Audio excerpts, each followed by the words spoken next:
Bonjour à tous, je suis contente de vous retrouver aujourd'hui sur ma chaîne YouTube pour une nouvelle vidéo féministe. Oups.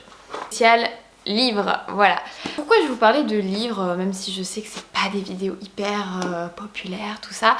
Tout simplement parce que je pense que le féminisme, être féministe, ça passe par l'auto-éducation, par la lecture d'ouvrages, de magazines, pour se rendre compte au final que nous vivons dans une société encore très sexiste et patriarcale. Et ces livres servent à nous initier, à nous faire découvrir, à comprendre ces mécanismes, que ce soit dans la sphère politique, économique, sociale. Donc voilà, je n'ai pas envie en fait de commencer par une vidéo avec Simone de Beauvoir, avec on va dire les grands noms du féminisme. Je préférais en fait vous parler d'ouvrages plus généralistes, plus accessibles, qui sont tout aussi intéressants avant de rentrer dans le vif du sujet dans d'autres vidéos. Donc ça va être l'objectif d'aujourd'hui. Alors le premier livre dont je voulais vous parler, c'est Comprendre le féminisme par Marie-Hélène Boursier et Alice Molinet. Voilà, le voilà. Tac. Alors ce livre coûte 12 €. Vous allez me dire, oulala, ça fait cher pour le format. Mais il a été rédigé par de vrais professeurs d'université, de maîtres de conférences.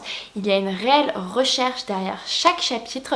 C'est pas juste un petit abécédaire du féminisme. Au contraire, il y a une véritable analyse dans toutes les sphères en fait de notre société. Je vais vous lire le résumé de l'éditeur. La dichotomie homme-femme n'est pas évidente et le nous féministe est loin d'aller de soi. Sa définition change en fonction des courants et des idéologies. Lutte contre la domination masculine, le féminisme peut aussi défendre les différentes expressions de genre et de sexualité. En s'interrogeant sur les idées défendues par les différents courants et comment ils s'inscrivent dans le paysage social, cet essai précise la direction vers laquelle ils doivent s'unir si le féminisme veut rester un mouvement historiquement fécond. Ce livre, ce que j'aime bien, c'est qu'il y a quand même des petites illustrations là-dedans.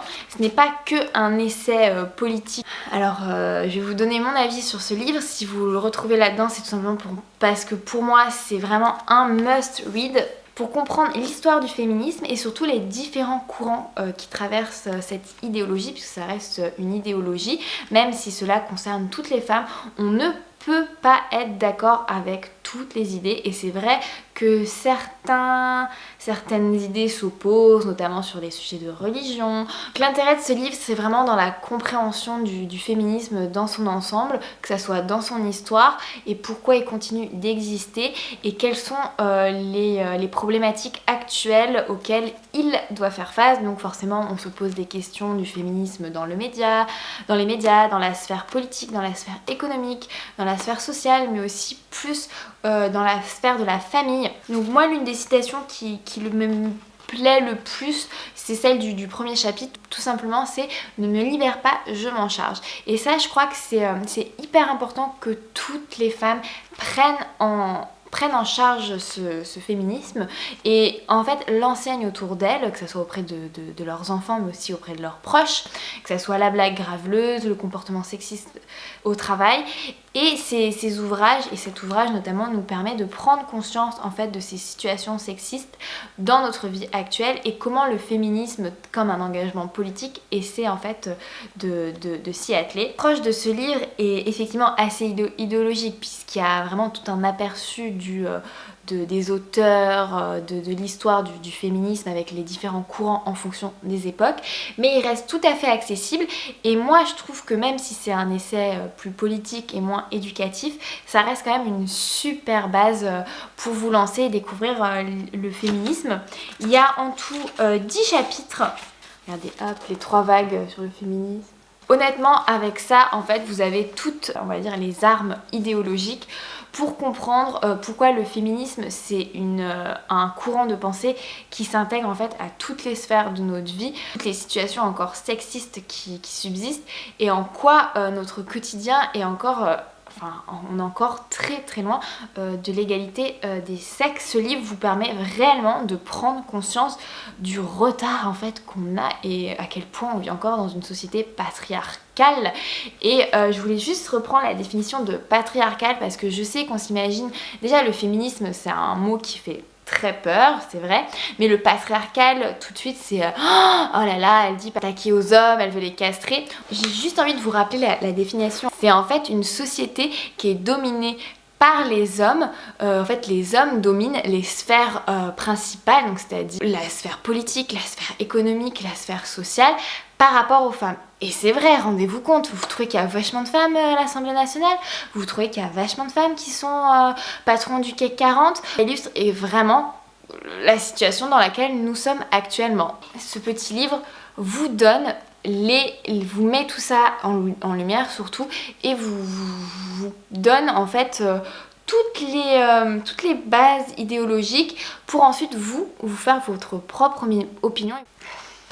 Je vous le recommande. Tous les liens sont dans la barre d'infos. Deuxième ouvrage, je vais opposer ces deux-là parce que c'est finalement, l'un comme l'autre se complètent bien. Bon, après, je trouve toujours les prix. Lui, 12 €, je trouve quand même, ça fait mal aux fesses. Lui, il vient de sortir Beyoncé est-elle féministe? Je l'adore, hein, une belle citation. Le féminisme n'a jamais tué personne, le machisme tue tous les jours. Benoît Groult, je sais pas si je prononce bien. Ça, c'est forcément en référence à tous les féminicides. Donc en fait, toutes les femmes qui meurent tous les jours sous les coups de leur mari. Hein. Et cet ouvrage, qui est aussi sympathique, contrairement à celui-ci, a été rédigé par une activiste de Oser le féminisme, pardon. Donc Margot Collet est militante d'Oser le féminisme et Raphaël Rémy Leleu, militante féministe également. Donc voilà, là on est avec un professeur, donc il y a plutôt un avis objectif où on vous donne toutes les armes. Là il y a quand même déjà une prise de parti avec des avis qui sont donnés. Par exemple, le dernier chapitre c'est sur le sport, elle propose la mixité. Bon, moi il y a des avis, je suis pas d'accord partout, mais je trouve ce livre génial à mettre dans toutes les mains, parce que c'est vrai que celui-ci, j'avoue, à 12 ans tu vas pas bien le digérer. Lui, à 12 ans tu le digères bien, et au moins ça fait une super introduction au féminisme et ça te fait des ados féministes. Enfin voilà, déjà c'est type top quoi. Alors, je vous lis le résumé. Pourquoi y a-t-il des femmes nues partout? Que faire si j'étais harcelée en ligne? Où sont les femmes dans les livres d'histoire? C'est quoi des trucs de meufs? C'est quoi des trucs de mecs? Amour, désir, sexe, tout pareil. Pourquoi n'y a-t-il jamais eu de femmes présidentes de la République en France? L'association Oser le féminisme répond dans ce livre engagé et sans tabou à 10 questions autour de l'égalité entre les femmes et les hommes pour lutter contre le sexisme, permettre à chacune de se réaliser sans injonction et encourager la réussite des filles et des femmes. Et montre qu'il est possible de construire un monde juste et libre pour toutes et toutes. Pour toutes et tous, pardon. Donc avec la petite citation, une femme sans homme, c'est comme un poisson sans bicyclette. Oui, voilà. Donc on peut tout à fait survivre sans les hommes. Hein. Enfin, vous le saviez déjà, mais le livre le confirme. Pareil, il y a 10 chapitres. À chaque chapitre, une thématique qui est approchée avec le féminisme et qui vous permet en fait de... Moi, ce que j'aime, c'est qu'il y a vraiment une mise en lumière des traitements sexistes qu'on subit, nous, femmes, tous les jours sans vraiment s'en apercevoir, ou en levant un peu les yeux au ciel, en disant « Oui, bon, ok, bah, c'est pas grave, c'est un mauvais moment à passer ». Mais ça ne devrait pas arriver, ça ne devrait plus arriver. Donc 10 chapitres, le premier chapitre c'est Beyoncé est-elle féministe? Donc petite histoire autour du féminisme. Bah, c'est bien parce que je trouve qu'il y a moins d'idéologie, moins une base historique et avec des auteurs comparés à l'autre livre, il y a quand même 10 personnalités qui sont mises en avant au cours du livre. Il y a quand même même si c'est pas gigantesque, il y a quand même on va dire un lien avec certains courants politiques. En deux, c'est quoi les trucs de meufs ou les trucs de mecs? Donc la construction du genre. Dès qu'on aborde le féminisme, on aborde en fait le genre. Et pourquoi notre société est-elle genrée? En fait, c'est un peu à cause de genre femme-homme qu'en fait on a une société qui est complètement dichotomique avec les hommes d'un côté, les femmes de l'autre. C'est totalement vrai que biologiquement, effectivement, on fonctionne pas exactement pareil, mais là-dedans, il y a pas de souci, il n'y a pas de différence. Et pourtant, malheureusement, on n'est pas élevé de la même manière. Mais bon, ça, c'est une autre histoire que je parlerai à ce niveau-là. Mais c'est pour ça que dès qu'on parle de féminisme, on est obligé de comprendre ce problème de genre, et le livre l'explique très bien. Ensuite, en 3, et mademoiselle... Le sexisme au quotidien, du langage aux violences. Voilà, donc ça c'est tout ce qui est harcèlement de rue, forcément, viol, voilà, tout ce qui est violence contre la femme. Hein. Où sont les femmes dans les livres d'histoire? Donc pareil, mise en avant du patrimoine, pourquoi il n'y a que des hommes, enfin vous voyez bien dans vos cours d'histoire que les actions des femmes ne sont pas du tout mises en avant, ou si elles le sont, c'est genre les femmes durant la Première Guerre mondiale. Hein. Ouais, mais bon, non en fait, on veut pas un petit encadré, on veut vraiment l'intégration de la femme dans l'histoire, hein. Mais bon. Pourquoi n'y a-t-il jamais eu de femme présidente de la République en France? Donc politique, parité et pouvoir, forcément. En 6, pourquoi y a-t-il des femmes nues partout? Donc ça c'est l'image de la femme dans tout ce qui est pub, ciné, médias. Amour, désir, sexe, tout pareil. Que faire si j'étais harcelée en ligne? Et l'égalité à la maison, qui court le plus vite. Donc voilà, à chaque fois ce qui est bien c'est qu'en fait ça prend les idées féministes et ça les intègre en fait dans notre quotidien, dans les différentes sphères qui nous préoccupent, donc que ça soit le foyer, le sport, la politique, internet. Et ça c'est ce que j'aime beaucoup, c'est ce côté pratique de ce livre. En fait c'est vraiment, on prend une situation mais vraiment... du genre le gars qui vient à côté de nous dans la rue qui nous dit vas-y mademoiselle t'as pas un 06, oh vas-y salope là, j'imite mais c'est exactement ça. D'ailleurs en fait je crois que c'est Digli qui a fait les illustrations, j'adore. Et alors attendez, accroché à l'actualité avec tout ce qui se passe actuellement, avec les hashtags paye ta schneck, paye ton métro, hashtag MeToo. Il y a vraiment, c'est vraiment accolé à l'actualité, à tout ce qui se passe sur les réseaux sociaux actuellement. Et ce qui est bien, c'est que dans chaque situation, ils expliquent comment y faire face, comment faire changer cette situation pour qu'elle ne soit plus sexiste. Et surtout si par exemple ce sont des agressions, des actes graves, il y a toujours un numéro de téléphone, une association à contacter ou au contraire des conseils pratiques. Ici c'est un essai donc c'est un peu différent, c'est plus théorique, là c'est super pratique. Par exemple, où sont les femmes dans les livres d'histoire et avec toutes des femmes très très très célèbres qui ont été totalement effacées de l'histoire alors que ce sont elles qui ont fait certaines découvertes, mais ce sont leurs maris qui se sont attribués. C'est des exemples comme ça. Donc, à chaque fin de chapitre, il y a et maintenant que faire.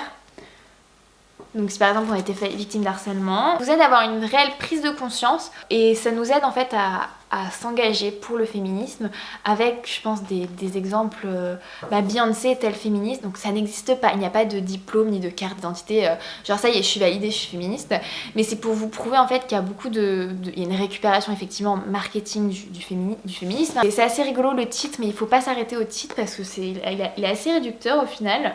Mais je pense que c'est un vrai petit guide du qu'est-ce que le féminisme, comment en fait ce courant de pensée et ce courant politique peut nous aider au quotidien pour améliorer la situation de la femme et un jour espérer l'égalité avec nos comparses. Voilà, donc il est vraiment cool, je vous le recommande, pareil le lien est dans la barre d'infos. Je suis désolée, je sais que je suis pas très forte pour présenter les livres, je fais ce que je peux. N'oubliez pas que vous pouvez aller sur mon blog, ça sera beaucoup plus clair. Je vais continuer avec le livre King Kong Theory par Virginie Despentes. Alors je suis désolée mais mon livre est tombé mais en rade, enfin c'est le cas de le dire, voilà, je sais pas ce qui s'est passé. Je l'ai amené c'est vrai à la plage mais à ce point là quoi, je sais pas. C'est pas grave, je l'ai terminé. Alors autant le précédent je le donnerai à ma petite soeur sans souci, autant celui-ci faut s'accrocher hein, parce que Virginie, enfin l'autrice Despentes a j'adore son style est très très très aiguisé, mais elle y va franchement et parfois ça te retourne, mais pas dans le sens négatif du terme, hein, ça te retourne dans le sens... Je vais vous lire le résumé. J'écris de chez les moches, pour les moches, les vieilles, les camionneuses, les frigides, les mal baisées, les imbaisables, les hystériques, les tarés, toutes les exclues du grand marché à la bonne meuf. Et si je commence par là pour que les choses soient claires, je ne m'excuse de rien. Je ne viens pas me plaindre, je n'échangerai ma place contre aucune autre parce qu'être Virginie Despentes me semble être une affaire plus intéressante à mener que n'importe quelle autre affaire. Donc ce livre C'est aussi une autobiographie. Hein. Virginie Despentes a son analyse, donc les thématiques c'est le viol, la prostitution et la pornographie, nous aussi des étapes de sa propre vie, à son analyse en fait de ces 3 thématiques. Donc pour moi c'est un féminisme très très actuel, qui a une analyse, on va dire pas à contre-courant, mais très très fine de ces thématiques. Enfin, honnêtement je conseille ce livre à tout le monde, pour que ça vous remue et pour en fait avoir une autre vision plus franche de ces thèmes, parce que des fois ça reste très coincé, on va dire, parce que le sexe c'est toujours un sujet tabou. Regardez-moi comment j'arrive pas à en parler. Une de mes citations favorites: c'est étonnant qu'en 2006, alors que tout le monde se promène avec des minuscules ordinateurs, cellulaire en poche, appareil photo, téléphone, il n'existe pas le moindre objet qu'on puisse se glisser dans la chatte quand on sort faire un tour dehors et qui déchiqueterait la queue du premier connard qui s'y glisse. Peut-être que rendre le sexe féminin inaccessible par la force n'est pas souhaitable, il faut que ça reste ouvert et craintif une femme. Sinon, qu'est-ce qui définirait la masculinité? Voilà, je pense qu'avec ça vous avez un peu un aperçu du ton général du livre, mais il faut pas en fait s'arrêter au ton assez peut-être familier que Virginie Despentes emploie. Je trouve qu'en fait elle se pose les bonnes questions et sans pincette en fait, parce que c'est clair pourquoi en fait on n'a pas encore inventé ce truc pour des femmes qui se sentent en danger, parce que justement la femme doit rester soumise à l'homme tout le temps. Enfin voilà, c'est plein de bonnes questions auquel Virginie Despentes répond, et de manière voilà, ça t'explose le cerveau, mais je trouve ça génial. Bon, hormis voilà, il y a un chapitre, c'est je t'encule, tu m'encules, voilà, c'est net, c'est précis, je vous le recommande. Voilà, juste voilà, j'espère que votre livre sera en meilleur état que le mien. Pas forcément pour les plus de 18 ans, mais je veux quand même que vous sachiez que c'est pas aussi gentillet à confier à tout le monde comme ça. Je préfère que vous soyez pas surprise en l'achetant, mais je pense que l'auteur ou l'autrice, je ne sais pas ce que vous préférez, est quand même connu pour son ton aiguisé, on va dire. Je vais finir par un livre anglophone, donc c'est We Should All Be Feminist, donc je suis désolée si je prononce mal son nom, hein. Donc c'est Chimamanda Ngozi Adichie. Elle est très connue parce qu'elle avait en fait mené un TED Talk justement sur le féminisme. Essai, donc il est court, hein, ça fait 50 pages, est issu de ce TED Talk, a été en fait adapté et augmenté. Ça dure à peu près 30 minutes, et si vous voulez le regarder, pour le coup, vous avez les sous-titres en français.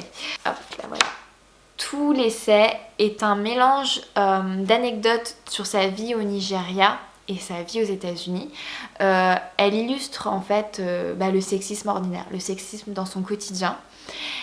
Et elle part en fait de ces anecdotes-là pour venir à l'analyse d'une société genrée. Donc on revient en fait sur la dichotomie homme-femme, mais à quel point en fait cette dichotomie est le résultat de l'éducation des petits garçons et des petites filles. C'est en anglais, donc je vais essayer de vous le faire en français. En fait, elle explique qu'on enseigne aux filles à être sensibles, peureuses, soumises aux garçons, à plaire, à avoir peur de sortir.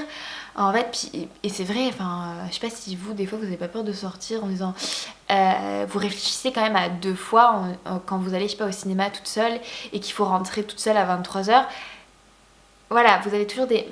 Voilà. Personnellement, moi, quand je suis en déplacement à Paris et que il faut... Donc je prends le TGV le soir et que j'arrive à 23h30 à la gare,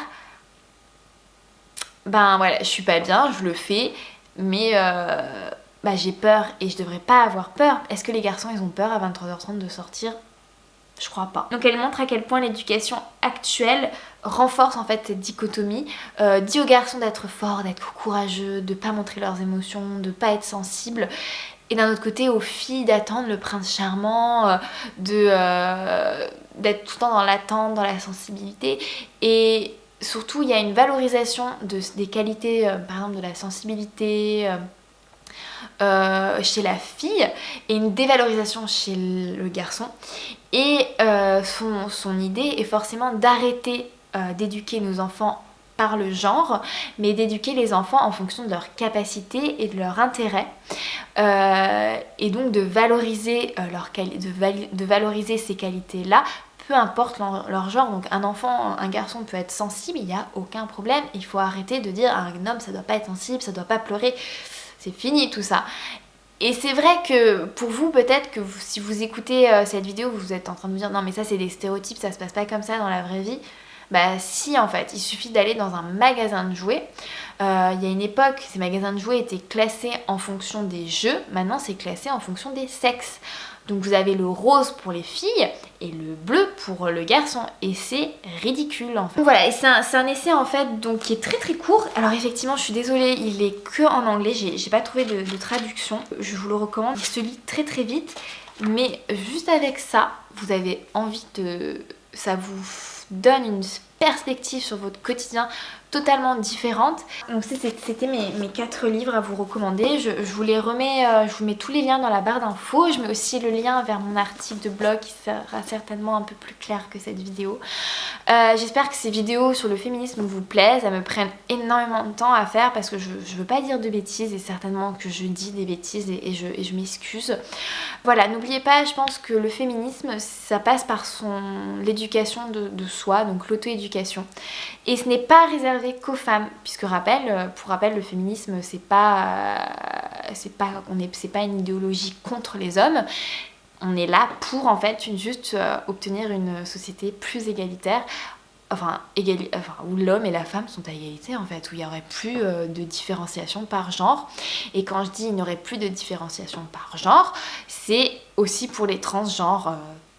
Voilà, donc...